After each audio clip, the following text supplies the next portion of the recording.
Hi, இன்றைக்கி சிம்பிளான ஒரு கேக் டிசைன் எப்படி பண்ணலான்னு பார்க்கலாம். இது ஒரு 1 kg black forest cake. First இது மாதிரி ஒரு பார்டர் கொடுக்கலாம்.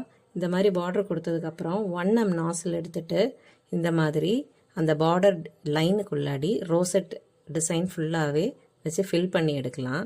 இந்த மாதிரி ஃபில் பண்ணி எடுத்ததுக்கப்புறமா ஒரு பைப்பிங் பேக்கில் க்ரீன் கலர் க்ரீம் எடுத்திருக்கேன். அதுக்கு அந்த கார்னர்ஸை வி ஷேப்பில் கட் பண்ணி எடுத்துகிட்டு இந்த மாதிரி ப்ரெஸ் பண்ணி எடுத்தால் இது போல் குட்டி குட்டி டிசைனாக லீவ் ஷேப்பில் வரும். அதை ஃபுல்லாக போட்டு ஃபில் பண்ணி எடுத்துக்கலாம்.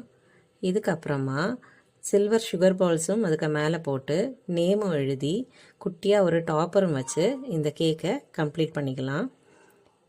இந்த வீடியோ பிடிச்சிருந்தா லைக் பண்ணுங்கள், அப்படியே சப்ஸ்கிரைபும் கூட பண்ணுங்கள். தேங்க்யூ.